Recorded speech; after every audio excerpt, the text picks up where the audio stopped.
Hello বন্ধুরা, আমরা আজকের এই ভিডিও দেখব কিভাবে ডিকনভলিউশন করা হয়। What is ডিকনভলিউশন?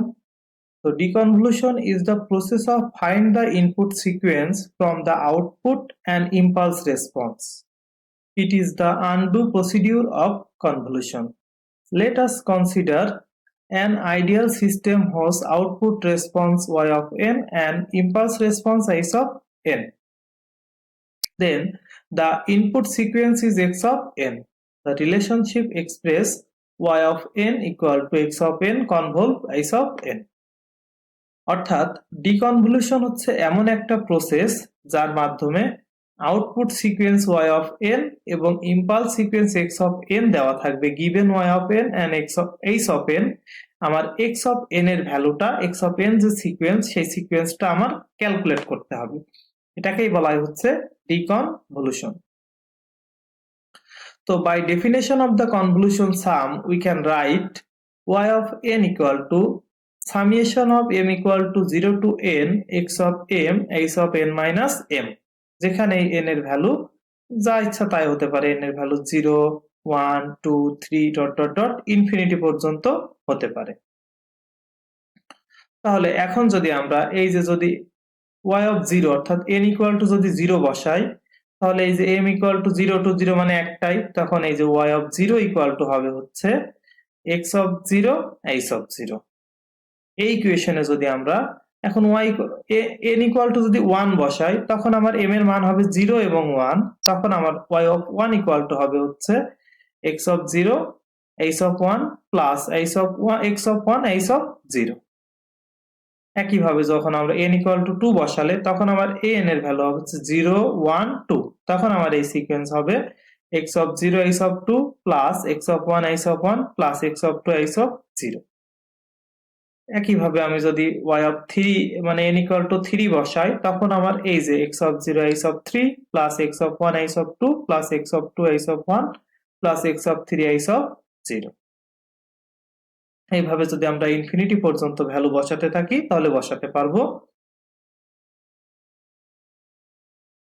এখন যদি আমরা এটাকে ম্যাট্রিক্স আকারে দেখতে চাই, তাহলে প্রথমে আমরা y ম্যাট্রিক্সটা বসিয়ে দিলাম। y of 0 y of 1 y of 2 মানে y of 3 y of 4 এইভাবে y of n পর্যন্ত। আর যেহেতু প্রথমে ছিল আমার h of 0, কাজে আমি প্রথমে h of 0 বসালাম, তারপরটাই ছিল 0 আর 1 বসালাম, তারপরে 0 1 2, আর বাকি ঘরগুলো যে ফাঁকা থাকবে সেই ঘরগুলো সব আমরা 0 বসিয়ে দেব। তারপরে এই যে 0 1 2 3, তারপরে যদি থাকতো তখন আমরা 0 1 2 3 4 এইভাবে বসাতাম, ইনফিনিটি পর্যন্ত বসাতাম। আর এর সাথে আমার যে x ম্যাট্রিক্সটা ছিল সেটাকে আমরা হচ্ছে মাল্টিপ্লাইড আকারে লিখব, x1 x0 x1 x2 x3।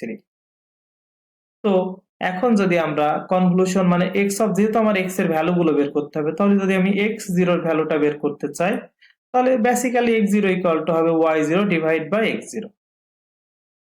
এখন যদি আমরা x1 এর ভ্যালুটা, তাহলে y1 minus x0 h1 divided by h0। একইভাবে যদি আমরা x2 এর ভ্যালুটা বের করতে চাই, ওই যে ইকুয়েশন গুলো আমরা বের করলাম ওই ইকুয়েশন থেকে যদি আমরা মানে পক্ষান্তর করে x2 এর ভ্যালু বের করলে এমন একটা আকৃতি আসে, তাহলে y2 ইকুয়াল টু হবে এই x2 ইকুয়াল টু হবে y2 minus x0 h2 minus x1 h1 divided by h0। একইভাবে যদি আমরা x3 এর ভ্যালুটা বের করতে চাই, x3 equal to y3 minus x0 h3 minus x1 h2 minus x2 h1 divided by h0। তো এইভাবে তো সবগুলো তো আর মনে রাখা সম্ভব না। এখন যদি আমার 5টা সিকোয়েন্স থাকতো, তাহলে কি আমি এইভাবে সবগুলো মনে রাখতে পারবো? না, আমি মনে রাখতে পারবো না। তো সেই জন্য আমরা এর একটা জেনারেলাইজ যে ইকুয়েশন যদি আমরা তৈরি করে নিই, সেটা হবে হচ্ছে x of n equal to 1 by h of 0 into second bracket of y of n minus summation of m equal to 0 to n minus 1 x of m h of n minus m, which is the general equation of deconvolution। এই একটা equation মনে রাখলেই আমরা আমাদের যতগুলো sequence থাকবে আমাদের প্রয়োজন মতো আমরা সবগুলো সিকোয়েন্স তৈরি করে নিতে পারবো। তো ধন্যবাদ সবাইকে এই ভিডিওটা দেখার জন্য।